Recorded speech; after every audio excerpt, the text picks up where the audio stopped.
What's going on YouTube? It's Beltazor3457. In this video, we're going to be doing an overview of the map Sharqi Peninsula and Battlefield 3's Back to Karkand expansion.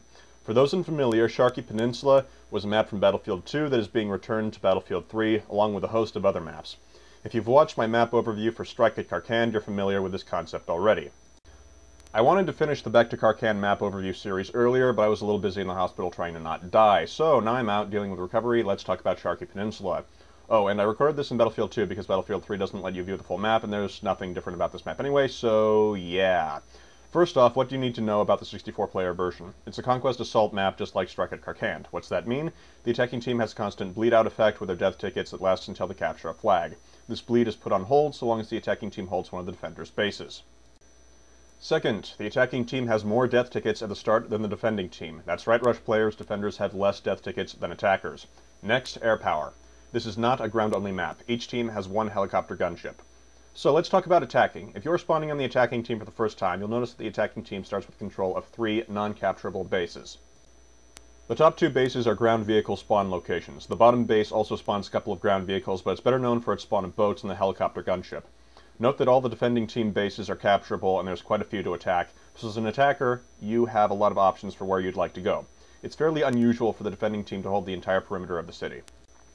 Usually what will happen is the attacking team's western vehicle spawn locations will overpower the first couple of flags, though on occasion a squad or 2 of engineers can defend against a fast armor push. But normally, the attacking team will push through to this flag here.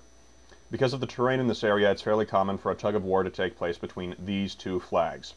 Normally, the attackers will set up shop on the left flag, and the defenders will have the construction yard. The tug-of-war is pretty even, and I've seen both teams push across to the other flag fairly rapidly.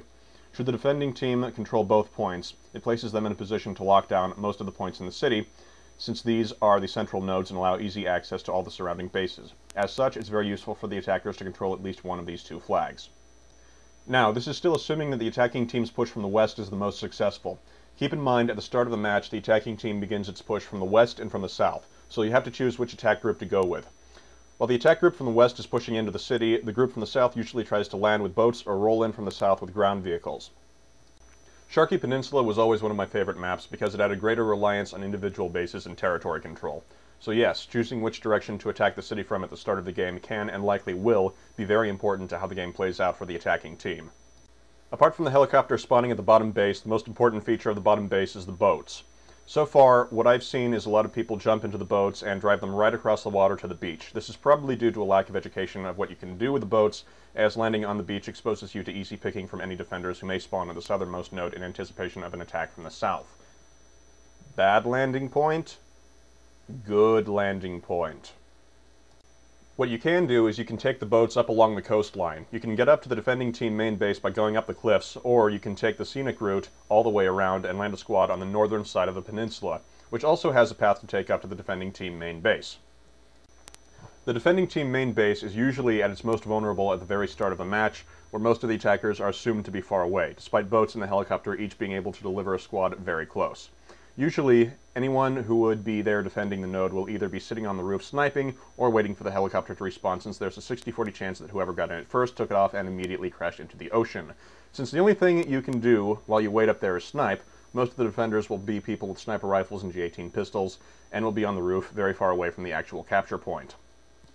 The defending team main base is a very appealing node to capture for the attacking team, especially early on in the match. You want this flag. You need this flag. This flag is the key to ending your virginity. If you capture this flag early in the match, you will wake up covered in bitches tomorrow morning, and they'll all be clean, because this flag is just that awesome. Have I stressed the importance of this flag enough? Now, why do you want it? Well, apart from the whole virginity thing, capturing this flag will eliminate half the defending team's ground vehicle power and will totally remove their air power. In addition, once captured, this base is very easy to defend. This base is on the 2nd floor of a 5-story TV station, which is basically a fortress. Apart from the helicopter landing someone with a spawn beacon on the roof, there's only 2 ways up to the 2nd floor flag. A ladder, easily camped, as all ladders are, and a staircase, also easily camped. Capturing this flag early on in the match and holding it for the duration of the match is the closest thing you can get to a guaranteed win in Battlefield 3. The defending team is virtually crippled without this flag. In addition to removing a good chunk of the defending team's ground power and all of their air power, it is also a convenient spawn node to sandwich the defending team. as this will give the attacking team the ability to advance on the city from both the west and the east. Sharqi Peninsula is a game of position. Whoever controls the best flags and territory usually wins. Now, if you decide to take a boat and land to attack the defending team main base, you'll definitely want someone with a shotgun in your squad. As I mentioned earlier, the majority of the defenders will be snipers sitting on the roof waiting for the helicopter to spawn. At the start of the round, there's normally 2 or 3 of them. So while the majority of the squad is capturing the flag, send the guy with a shotgun upstairs to clear out the snipers, so someone doesn't decide to put a spawn beacon on the roof and mess up your game because you took away their helicopter. The rooftop of this building is a great sniper point and is also the helicopter spawn location. As such, most helicopter crew for the defending team will be snipers. Later on in the match, after a few flags have been captured in the city and a tug-of-war match is taking place, if the attacking team captures the 2 central nodes, the defending team is a lot more likely to spawn in the defending team main base and attempt to fortify it, or recapture one of the tug-of-war bases. Usually they'll attack the construction yard since it's closer. In order of tactical importance for the attacking team to capture: defending team main base, the tug-of-war flag starting with the one on the left. Other flags are really only for finishing a zone lockdown to box the defenders into a corner, or to capture initially to stop the ticket bleed. If you control all 3 of those bases, the game's pretty much over. Anything can happen in a battlefield game, but if the defending team does not control these 3 flags, their territory control and vehicle control will be so broken it's very difficult to recover from it. As for attacking the defending team's main base later on in the match, likely after you've captured the 2 tug-of-war bases, keep in mind that advancing on the defending team's main base is very dangerous. The defending team still has a lot of their ground power and air power, and advancing squads will be exposed to sniper fire from the roof. It's not uncommon to have 3 to 5 snipers on the roof late game, plus an ammo guy and medic racking up points off of them.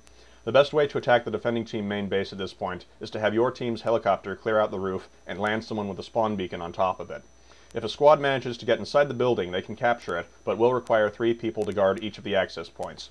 That, and 4 or 5 people rushing down from the roof with 1 or more spawn beacons, means that it's still best to send 1 or 2 people with shotguns up to clean the roof off before the flag turns neutral and the defenders come downstairs. As for tactics for the defending team to use, it's mainly the opposite of everything I just listed for the attackers.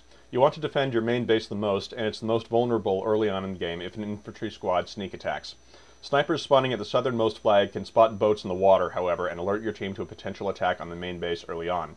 If the attacking team makes a push from the south, it's fairly common for them to attack the southernmost node by coming down the road with the southern tank. So being a recon player with C4 and a sniper rifle can be very useful to defend your southern base and help protect against a boat landing that might threaten your main base. Apart from maintaining control of your main base, you want control of the 2 central tug-of-war nodes. Denying the attacking team the zone control provided by these bases will almost guarantee the defending team a win. If the attacking team does not capture any of these 3 flags, it is rare for them to win. If you are not in the mood for waiting around for the push from the south to arrive, you can spawn at the westernmost base to defend against the most immediate threat, a ground armored vehicle push supported by fast-moving vehicles and infantry. It's not all that common for the defending team to be able to defend the first flag here, but if it is successfully held, the defending team can break the entire attacking team push from the west early on in the match. This will make it much harder for the attacking team to bring in the armor they need to support maintaining control of the 3 bases that are actually important.